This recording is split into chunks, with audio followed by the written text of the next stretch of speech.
बिस्मिल्लाहिर्रहमानिर्रहीम। स्टूडेंट्स, अब हमारे पास क्वेश्चन नंबर 16 है जी।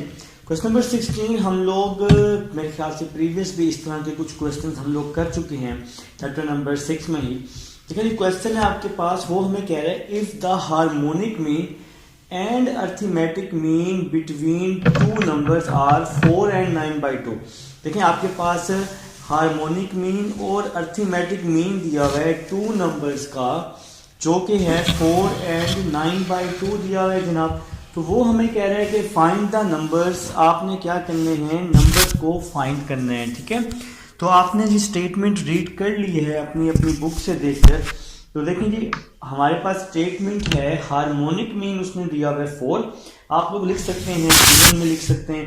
आपने नंबर्स फाइंड करने हैं। अच्छा, जो नंबर्स फाइंड करने हैं ना, वो सबसे पहले हम लोग लिख लेते हैं। देखें जी, लेट द नंबर्स। अब हम ये नंबर्स लेट कर लेते हैं जो हमने फाइंड करने हैं। हमने फाइंड करना है जनाब ए और बी फाइंड करना है, ठीक है। हमने क्या फाइंड करना है, सबसे पहले हमें पता चल गया कि हमने ए और बी फाइंड करना है। हमें कह रहे हैं कि हार्मोनिक मीन जो है वो 4 है और अर्थमेटिक मीन 9/2 है।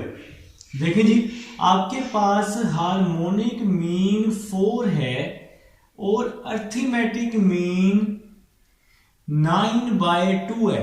वो हमें कह रहा है फाइंड द नंबर्स। आपने ये ए और बी क्या करने हैं, फाइंड करने हैं। तो देखिए जी, आप लोगों को पता है कि हार्मोनिक मीन का फार्मूला होता है 2ab over a plus b is equal to 4। 2ab is equal to 4a plus b आ जाएगा। a plus b यहां डिवाइड था, यहां आके क्या हो गया, मल्टीप्लाई। तो ab is equal to 4/2 हो जाएगा, a plus b आ जाएगा। देखिए जी, यहां पर हम इसकी कटिंग कर देते हैं। 2 1s are 2, 2 1s are 2, 2 2s are 4। तो यहां पे जी हमने इसकी कटिंग कर दी है। तो a b आ जाएगा 2a plus b आ जाएगा। तो ये हमारे पास कुछ एक वैल्यू हम कह सकते हैं हमारे पास बन गई है। आप लोग चाहें तो इसको इक्वेशन नंबर 1 का भी नाम दे सकते हैं। अगर इसको आगे मजीद भी करना चाहें तो आप इसको कर सकते हैं। आप यहां से कोई एक वैल्यू फाइंड कर लें। अच्छा, कोई एक वैल्यू हम ना एक काम करते हैं, यहां से भी चेक कर लेते हैं कि क्या यहां से कोई इक्वेशन बन रही है हमारे पास। देखिए, अर्थमेटिक मीन का क्या फार्मूला होता है, a plus b/2, 9/2 आ जाएगा। a plus b 9/2 multiply by 2 आ जाएगा। 2 यहां डिवाइड हो रहा है, यहां के मल्टीप्लाई हो जाएगा। 2 से 2 कैंसिल हो गया, a plus b is equal to 9 आ जाएगा, ठीक है। अगर आप यहां से कोई एक वैल्यू फाइंड करना चाहें तो वो भी आप लोग कर सकते हैं। देखिए, एक तो इक्वेशन ये बन गई a plus b।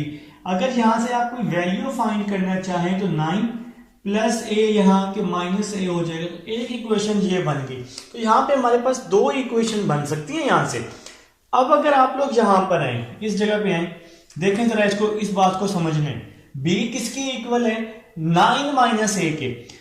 तो a वैसे का वैसे ही आ गया, b की जगह मैंने पुट किया 9 minus a is equal to 2 वैसे का वैसे ही आ गया, a plus b। a plus b किसकी इक्वल है, 9 के। तो a प्लस b की जगह 9 आ गया। तो मेरे ख्याल से आपको ये बात समझ आई है। अर्थमेटिक मीन से मैंने दो इक्वेशन निकाली है, a प्लस b/2 करके फार्मूला लगा के। एक इक्वेशन है a प्लस b 9 और एक इक्वेशन मैंने b की वैल्यू निकाली। इन दोनों का यूज मैंने यहां पे किया। तो मैंने कैसे किया, b की वैल्यू 9 माइनस a पुट की और a प्लस b की वैल्यू 9 पुट कर दी। काम आसान हो गया। a को मल्टीप्लाई किया 9a, a को मल्टीप्लाई किया a square, 2 9s are 18 minus a square, इधर आके प्लस a स्क्वायर हो जाएगा, प्लस 9a यहां आके माइनस 9a हो जाएगा इस साइड पे आके, और साथ में बच जाएगा प्लस 18 इज इक्वल टू में 0 आ जाएगा। मेरे ख्याल से यहां तक तो सबको समझ आ गई है। नेक्स्ट चलते हैं। तो अब आपने बनाने हैं जी इसके फैक्टर बनाने हैं, 18 भी बने 9 भी बने, तो 6 और 3 इसका फैक्टर बन जाएगा। 6 3 18 होते हैं और 6 माइनस 3 9 होते हैं, साथ में आ जाएगा प्लस 18 इज इक्वल टू में 0 आ जाएगा। यहां तक समझ आई है ना। अब देखो जरा, इसमें से मैंने a कॉमन लिया तो यहां बच गया a माइनस 6, इन दोनों में से -3 कॉमन लिया तो a minus 6 is equal to में 0 बच गया। यहां तक उम्मीद है जी आप सबको समझ आई होगी। नेक्स्ट चलते हैं जी। नेक्स्ट देखते हैं कि हमारे पास किस तरह से काम होने वाला है। देखिए जी, यहाँ पे दो फैक्टर बन चुके हैं। एक बन चुका है a माइनस 6, एक बन चुका है a माइनस 6 और एक बन चुका है a minus 3 is equal to 0। तो a के दो आंसर आ जाएंगे। इसको भी मैंने 0 के इक्वल कर लिया, इसको भी 0 के इक्वल कर लिया, तो a के दो आंसर आ गए। a इज इक्वल टू 6 और a इज इक्वल टू 3। तो जी मैं a के दो आंसर्स फाइंड कर चुका हूं जनाब, ठीक हो गया। तो नेक्स्ट अब b के भी दो आएंगे। तो a को पहले हम इक्वेशन 2 में पुट करते हैं, फिर दूसरे a को भी इक्वेशन 2 में पुट कर देते हैं, काम आसान हो जाएगा।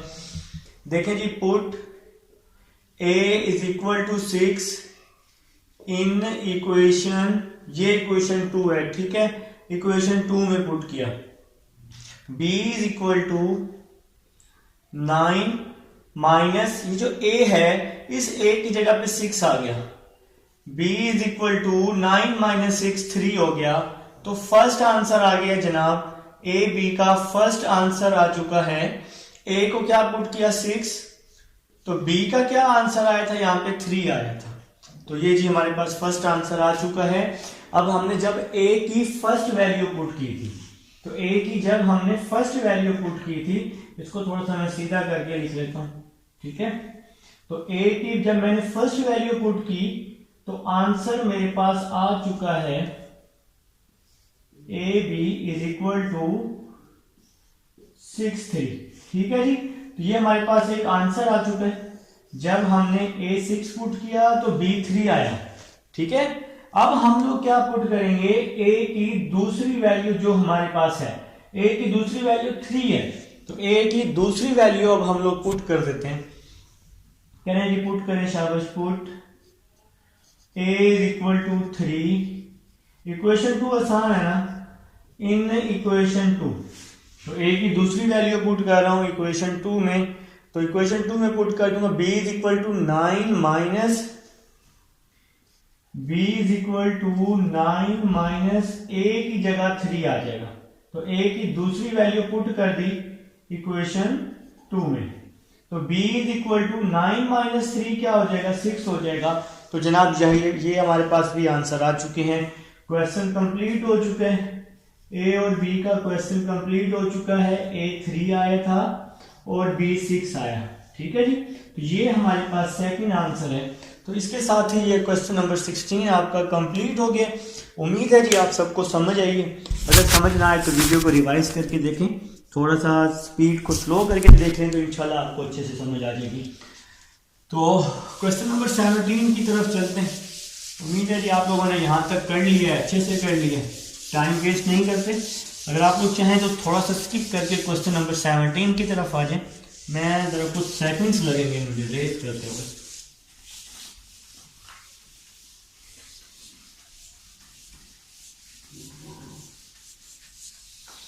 चलिए क्वेश्चन नंबर 17 की तरफ चलते हैं।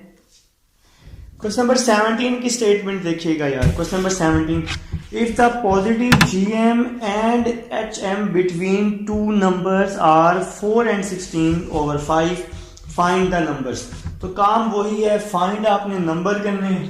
तो क्वेश्चन नंबर 17 करने लगा हूं जी। ये 16 यहां से रिमूव कर देते हैं और इससे 16 की जगह पे हम लोग क्या लिख लेते हैं, डस्टर का यूज नहीं कर रहा क्योंकि टाइम कम है। तो क्वेश्चन नंबर 17 मैंने लिख लिया, लेट द नंबर्स।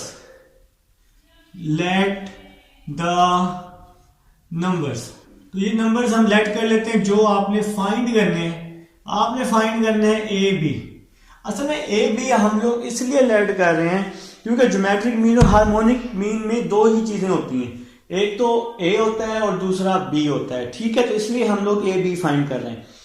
तो वो कह रहे हैं कि पॉजिटिव जीएम लिख लेंगे आप लोग, बाय गिवन कंडीशन लिख लेंगे तो अच्छी बात है, चेक करने वाले पे अच्छा इंप्रेशन पड़ेगा। लिख लेंगे बेटा बाय गिवन कंडीशन। तो आपके पास ये गिवन कंडीशन है, वो हमें यहाँ पे कुछ बताने की कोशिश कर रहे हैं। वो हमें कह रहे हैं कि positive GM and HM.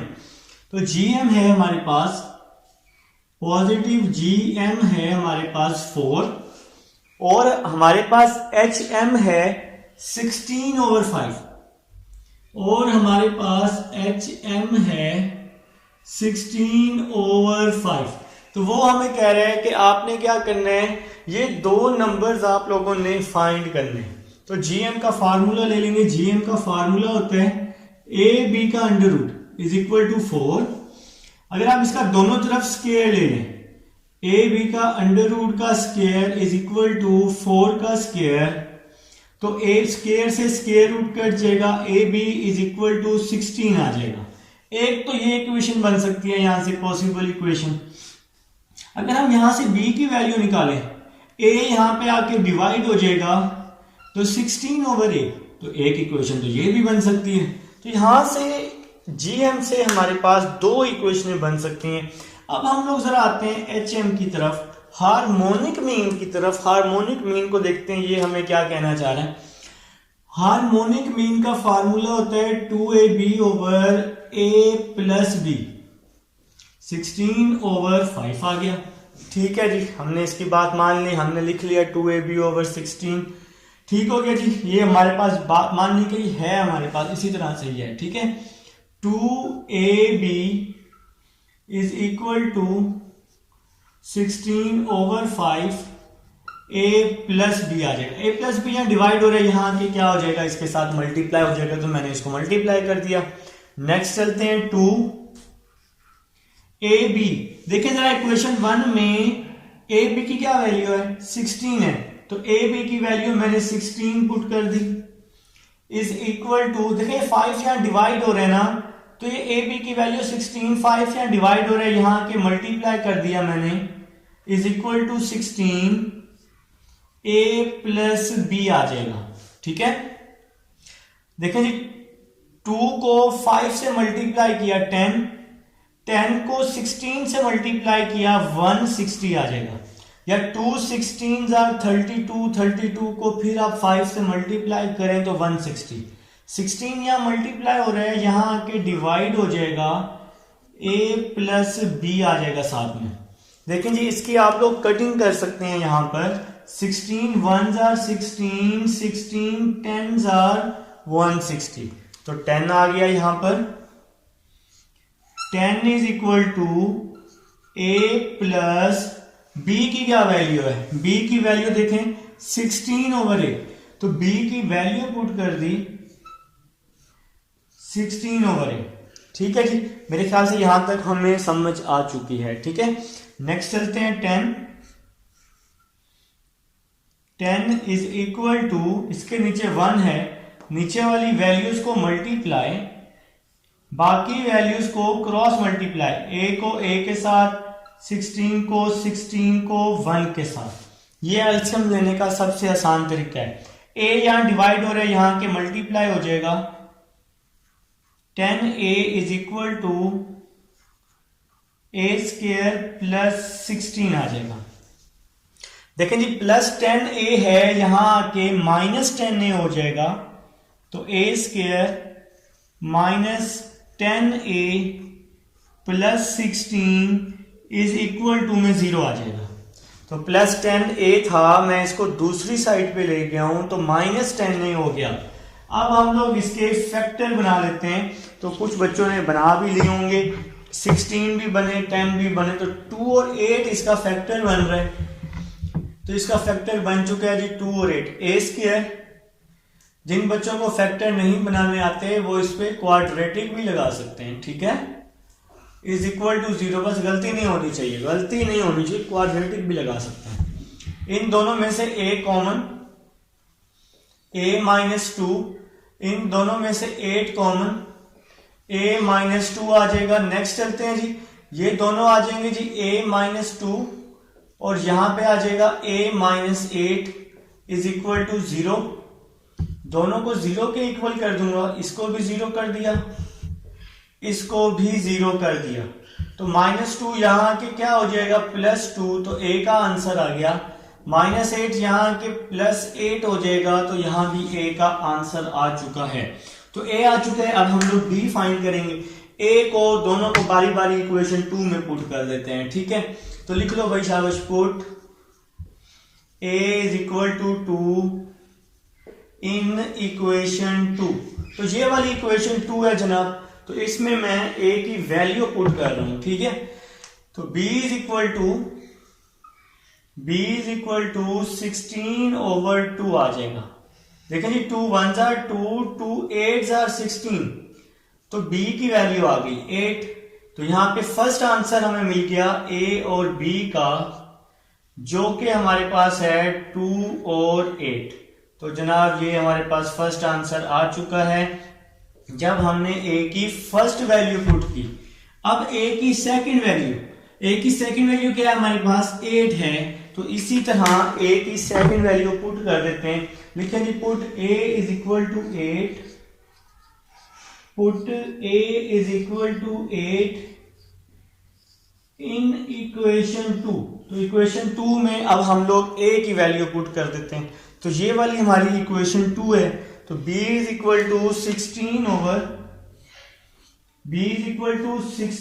Over a की जगह 8 आ जाएगा। इक्वेशन 2 में मैंने पुट किया, इक्वेशन 2 में 8 1s are 8, 8 2s are 16, तो b की वैल्यू आ चुकी है हमारे पास जनाब 2 आ चुकी है, और ये क्वेश्चन कंप्लीट। तो हमारे पास यहाँ पे आंसर फाइंड हो चुका है a और b का, जो कि a हमने 8 पुट किया और b आया 2 हमारे पास। तो ये दो आंसर्स हमारे पास वेरीफाई हो चुके हैं, कंप्लीट हो चुका है क्वेश्चन इसके साथ ही। तो ये था जनाब क्वेश्चन नंबर 17 था। उम्मीद है जी आप लोगों को समझ आई है। तो अब हम चलते हैं कि क्वेश्चन नंबर 18 की तरफ, टाइम वेस्ट नहीं करते। 18 हमारा इंपॉर्टेंट क्वेश्चन है। तो ये तो क्वेश्चन मेरे ख्याल से जी आप लोगों को आसान भी लगते होंगे दोनों। क्वेश्चन नंबर 18 की तरफ चलते हैं, इसको मैं रेस कर देता हूं ताकि हम लोग अपना क्वेश्चन नंबर 18 स्टार्ट करें। ठीक है जी, क्वेश्चन नंबर 18 लिखें। आप लोग चाहें तो थोड़ा सा स्किप करके आगे आ सकते हैं 18 की तरफ। मैं जरा इसको रेस कर लूँ। हाँ, 18 इंपॉर्टेंट क्वेश्चन है यार।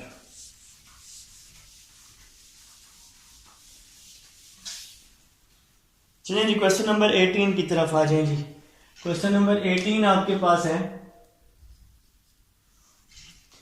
क्वेश्चन नंबर 18 वो हमें कह रहा है कि if the numbers 1/4, 4/21 and 1/36 are subtracted from 3 consecutive terms of a GP। यारा जीपी मैंने बताया था प्रीवियस एक्सरसाइज में कि 3 नंबर जीपी के कौन से लेने, वही नंबर लेने, उसके अलावा कोई और नंबर नहीं ले सकते। रीजन मैं आपको बता चुका हूं। ठीक है, आप लोग लिखेंगे let 3 numbers in GP, let 3 numbers, let कर लिया आपने। ये 3 नंबर्स हैं जी, किस में है जी, जीपी में है। यही 3 नंबर लेने हैं, ओवर आर ए आर, यही 3 नंबर लेने हैं, इसके अलावा कोई और नंबर चूज नहीं करने। ठीक है, वो हमें कह रहे हैं कि 1/2, 4/21 और 1/36 को आप इसके साथ सब्ट्रैक्ट कर दो, तो इसका रिजल्टिंग नंबर जो बनेगा वो कहां बन रहा होगा जनाबे अली, एचपी में बन रहा होगा। इसके बाद लास्ट में भी लिखा हुआ है उसने, find the numbers if their product is 127। अच्छा, ये जो लास्ट वाली कंडीशन है ना कि ये नंबर तो फाइंड करने हैं, तीनों नंबर फाइंड करने हैं, मतलब हमें ए और आर की वैल्यू चाहिए, लेकिन ये नंबर फाइंड करने के लिए कंडीशन है, वो कंडीशन तो कंप्लीट करनी है। सबसे पहले मैं आखिरी कंडीशन कंप्लीट कर रहा हूं, वो कह रहा है फाइंड द नंबर्स, लास्ट में लिखा हुआ है इफ देयर प्रोडक्ट, अगर इनका प्रोडक्ट जो है वो किसकी इक्वल है 127 के। तो इसको पहले हम एक कंडीशन यहां कंप्लीट कर लेते हैं।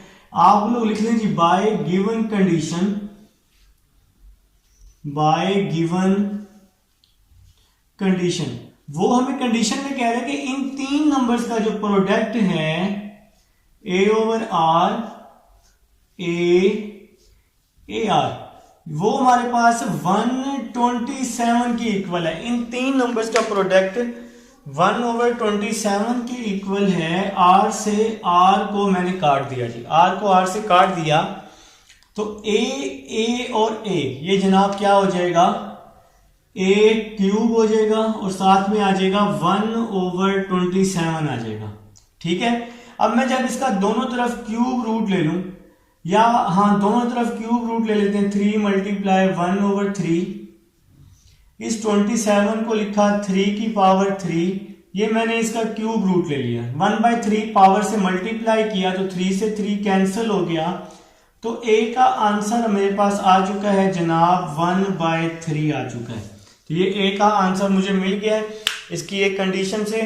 वो कह रहा है कि 1/2 को फर्स्ट नंबर के साथ सब्ट्रैक्ट करो, 4/21 को सेकंड के साथ और 1/36 को थर्ड के साथ।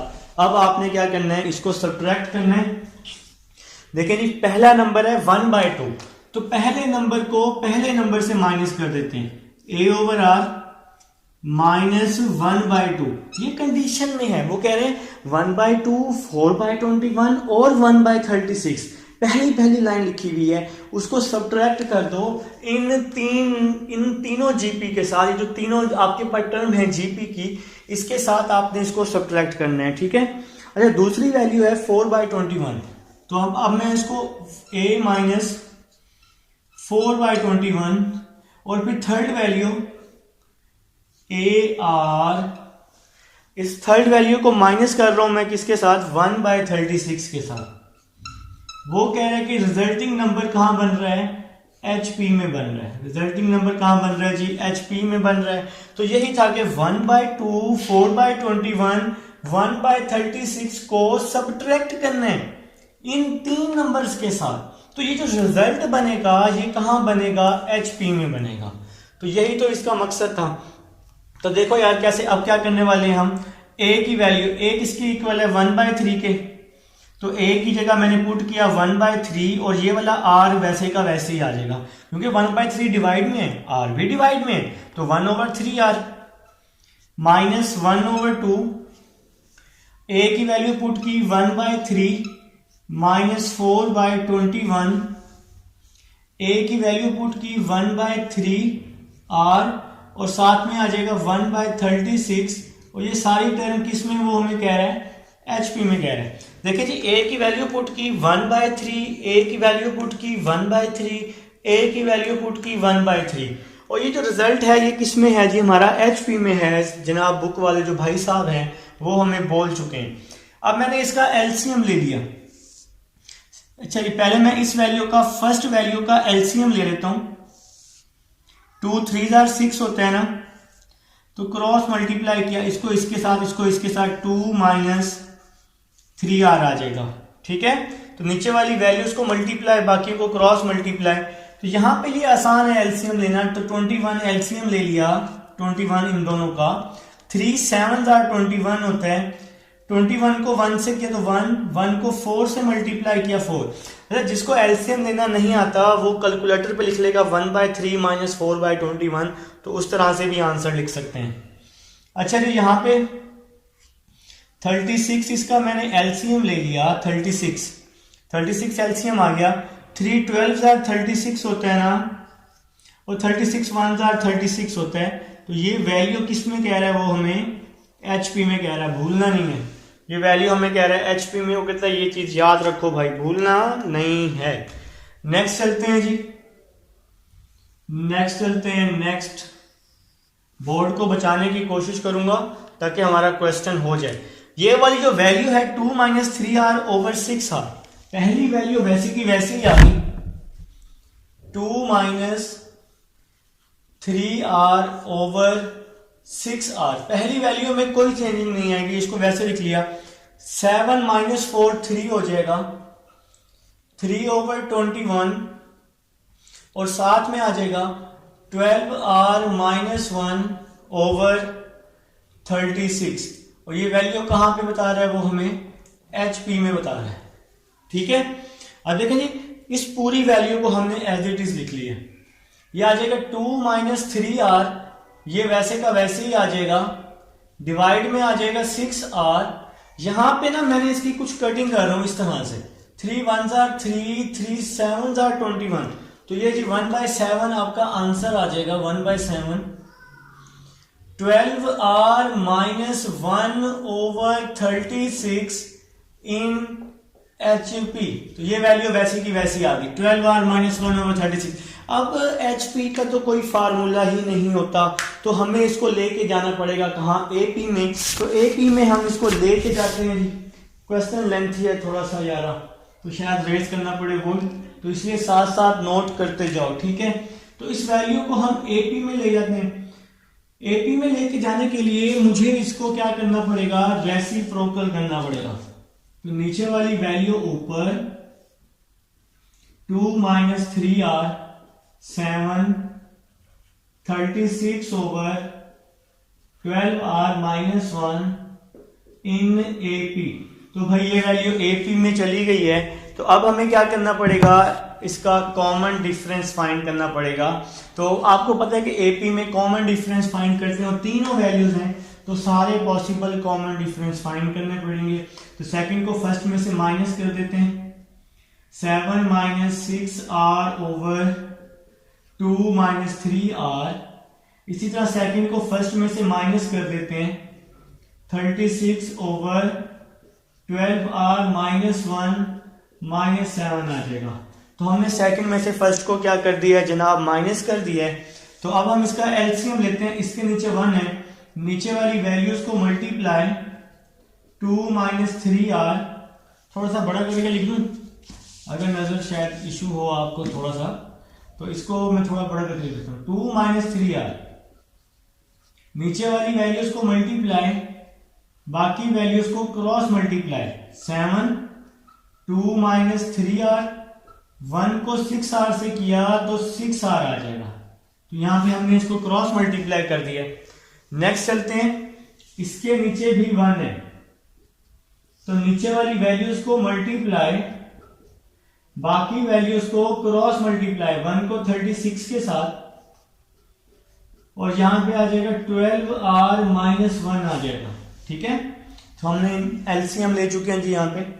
तो 7 2s are 14, 7 3s are 21 minus 6r, 7 को 2 से किया 14, 7 को 3 से किया 21, 6r वैसे ही आ गया। ये जो 2 माइनस 3r है ये भी वैसे का वैसे ही आ गया, 2 minus 3r is equal to 36 minus 7 12s are 84, 84r, 7 को 1 से मल्टीप्लाई किया तो 7 आ जाएगा, और इसके डिवाइड में आ जाएगा 12r माइनस 1। मेरे ख्याल से यहां तक आप लोगों को समझ आ चुकी है। समझ ना आए तो लाजमी पूछ लीजिएगा, फिर भी ना आए तो फिर भी पूछ लीजिएगा, ठीक है। चलिए नेक्स्ट चलते हैं। बोर्ड में जरा स्पेस बनाएंगे यार, मैं कोशिश कर रहा हूँ कि हो जाए लेकिन लग नहीं रहा कि अभी कवर होगा। अच्छा नेक्स्ट चलते हैं, देखते हैं लग जाएगा। 14 माइनस 21 माइनस 6 27r आ जाएगा, over 2 minus 3r is equal to 36 plus 7 43 होता है ना, 36 और 4 कितना 40 और 43, बिल्कुल जी 43 माइनस 84r बच जाएगा, डिवाइड में आ जाएगा 12r माइनस 1। तो अब हम लोग इसको क्या कर देते हैं, क्रॉस मल्टीप्लाई कर देते हैं, तो काम थोड़ा सा और फिर मुश्किल होता जाएगा। तो इसको अब हम क्रॉस मल्टीप्लाई करने लगेंगे। Cross multiply 14 minus 27r 12r minus 1 is equal to 43 minus 84r, cross multiply किया इसको यहां पर और इसको यहां पर, 2 माइनस 3r आ जाएगा, यहां पे आ जाएगा 2 माइनस 3r आ जाएगा, ठीक है जनाब। मेरे ख्याल से यहां तक आप सबको समझ आ चुकी है। नेक्स्ट चलते हैं जी, नेक्स्ट देखते हैं। इसको अब हम लोग मल्टीप्लाई कर देते हैं, 14 को 12 से मल्टीप्लाई करते हैं। इसलिए मेरा कैलकुलेटर देख लूं यार।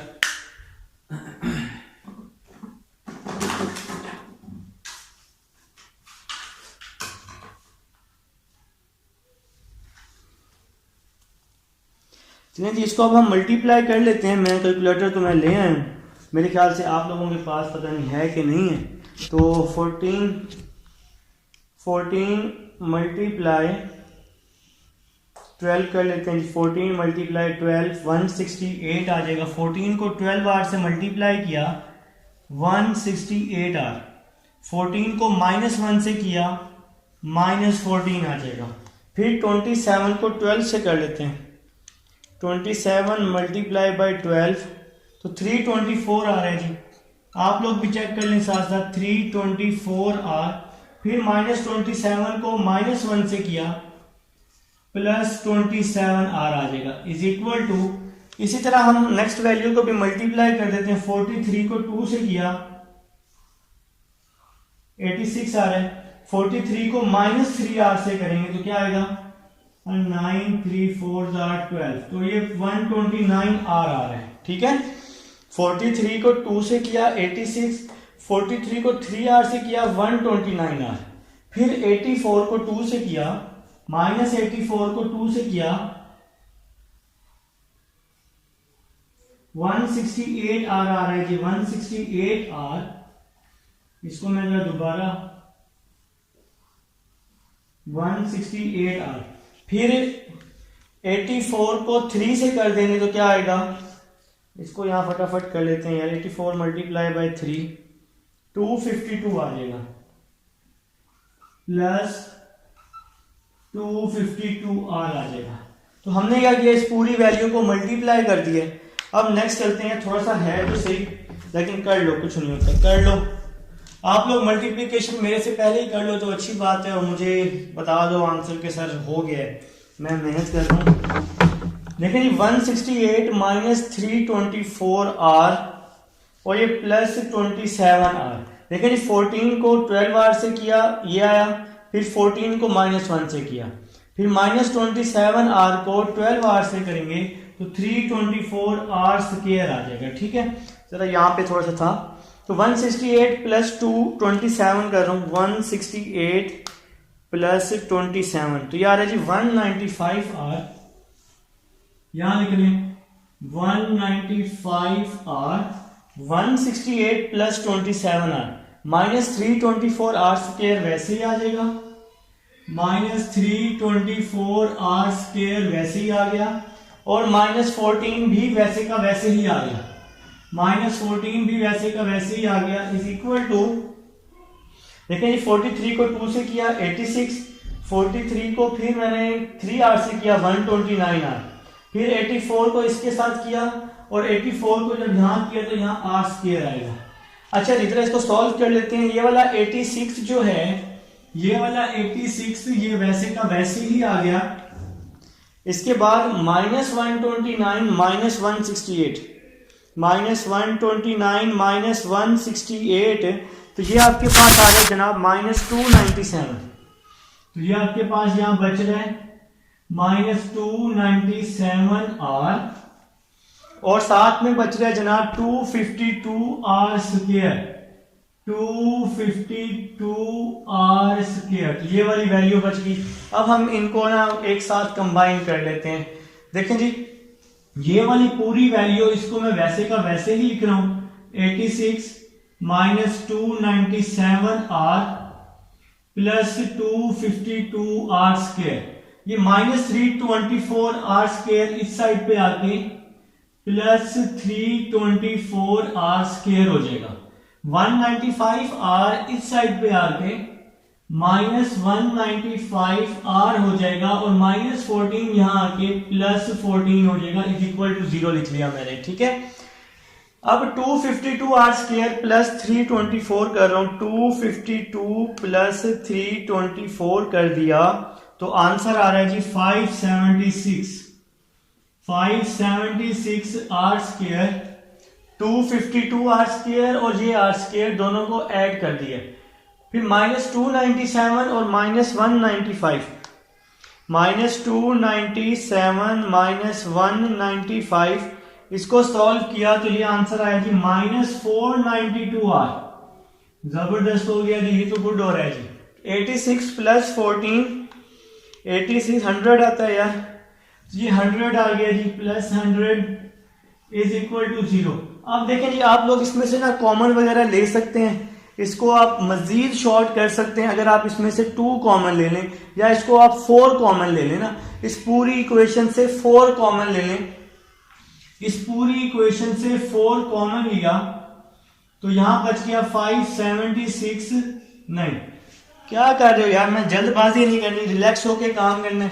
तो देखें जी, 4 कॉमन लिया यहां से मैंने, तो 576 को 4 पे डिवाइड करेंगे तो 144R² बच जाएगा। ठीक है, पूरी इक्वेशन में से 4 कॉमन ले लें तो नेक्स्ट बच जाएगा बेटा 123R, और यहां आ जाएगा 25, तो 4 वहां जाके डिवाइड हो जाएगा, 0 हो जाएगा।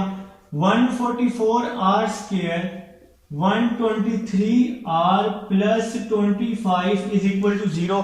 तो ये इक्वेशन आपके पास एक बन चुकी है। अब आप लोग इसके फैक्टर बना लें या आप लोग इस पे क्वाड्रेटिक फार्मूला लगा लें। ठीक है, अगर हम इसके फैक्टर बनाते हैं तो इसके हमारे पास फैक्टर बन रहे हैं 75 और 48, ये हमारे पास 2 इसके फैक्टर बन रहे हैं। तो ये 2 फैक्टर जनाब आप लोग इसके बना सकते हैं अगर आपको याद रहे तो, अगर ना रहे तो आप इस पे फिर क्वाड्रेटिक फार्मूला लगा लें। अब देखें जी, हम लोग इसमें से 3R कॉमन ले सकते हैं, तो 3R मैंने इसमें से कॉमन लिया तो यहां पे बचेगा 48R -3 2 6 और 25। इसी तरह से यहां से भी हम लोग कुछ ना कुछ कॉमन तो ले ही सकते हैं। तो यहाँ पे यहाँ पे ना ये 25 है, ये 25 कर लें, ये 25 है। यहां से हमने -1 कॉमन लिया तो यहां बच गया 48 - 25 = 0। तो अब यहां पर 2 इक्वेशन बन चुकी हैं, एक है 3R -1 और एक है 48R -25 = 0। तो यहां पर जनाब 2 इक्वेशन बन चुकी हैं। हम लोग कोशिश कर रहे हैं R की वैल्यू फाइंड करना ताकि हम ये 3 वैल्यूज फाइंड कर सकें। मैं ये बोर्ड रेस करना चाहूंगा, आप लोगों मेरे साथ साथ नोट तो कर ही चुके होंगे। इन दोनों को 0 के इक्वल कर लेते हैं। 3R -1 = 0, 48R -25 = 0। तो यहां पे R की वैल्यू आ रही है जनाब 1/3, R की वैल्यू आ गई 1/3, और यहां पे क्योंकि -1 है यहां जाके +1 हो जाएगा और 3 यहां जाके डिवाइड हो जाएगा, और यहां पे R की वैल्यू आ रही है 25/48। तो R की 2 वैल्यूज आ चुकी हैं। तो भाई R भी आ चुके हैं, A1 भी आ चुका है। अब आपका काम है इसको सॉल्व करना। आप लोगों ने क्या करना है, इन दोनों वैल्यूज को आप लोगों ने पुट कर देना है किसमें, जो ये 3 नंबर्स फाइंड किए। अच्छा, मैं इसको रेज करके आपको पुट करके भी दिखा देता हूं। ठीक है, तो A की वैल्यू याद रखना 1/3 है। मैं रेज कर रहा हूं क्योंकि मुझे क्वेश्चन कंप्लीट करना है।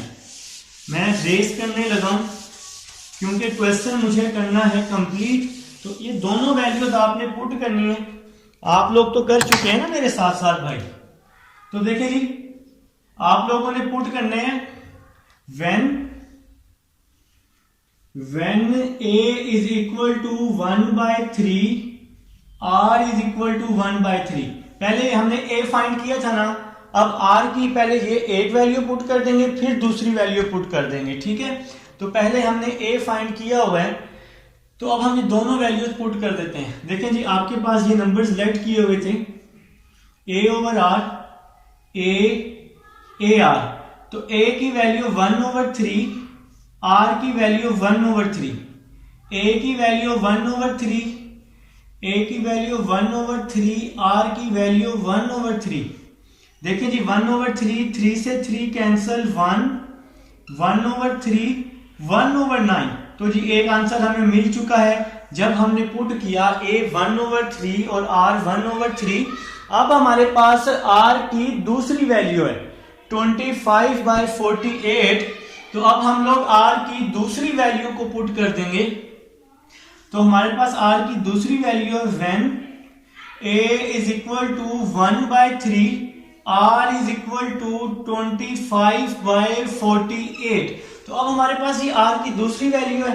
हम इसको करते हैं रेस करते हैं ताकि मैं आपको सही से पुट करके दिखा दूं और हमारा सही से ये क्वेश्चन हो जाए। आप लोगों ने नोट तो कर लिया है, साथ साथ कोई इश्यू तो नहीं होगा मुझे उम्मीद है, बल्कि आपके पास वीडियो में रिकॉर्डेड में भी मौजूद होगा। जो स्टेप समझ ना आए आप लोग वीडियो को बैक करके देख लीजिएगा। देखिए जी अब हम लोग पुट कर लेते हैं a 1/3 r 25/48। तो देखिए जी आप लोगों ने लेट किया हुआ है a/r a/r। तो a की वैल्यू है 1/3, r की वैल्यू पुट कर रहे हैं 25/48। तो r की दूसरी वैल्यू, पहले हमने फर्स्ट वैल्यू पुट की, अब हम दूसरी वैल्यू पुट कर रहे हैं। तो a की वैल्यू है 1/3, a की वैल्यू 1/3, r की वैल्यू है 25/48। तो देखें जी 1/3 25/48 को आप लिख सकते हैं 48/25। यहां आ जाएगा 1/3, 25 को 1 से मल्टीप्लाई किया, 3 को 48 से किया, 3 8 क्या होता है 24 होता है, 3 8 24, 4 3 4 12 और 44 हो जाएगा। इसको मल्टीप्लाई करके देख लीजिएगा आप लोग, ठीक है।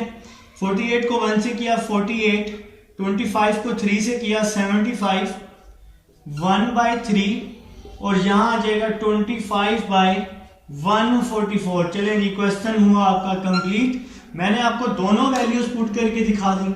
मैंने पहले आपको a 1/3 और r 1/3 पुट किया, फिर a 1/3 r 25/48 कंप्लीट क्वेश्चन मैंने आपको करके दिखाया है। आप लोग साथ साथ नोट किया करें। ये थी जी एक्सरसाइज 6.10। अब हम चलेंगे एक्सरसाइज 6.11 की तरफ। अल्लाह हाफिज।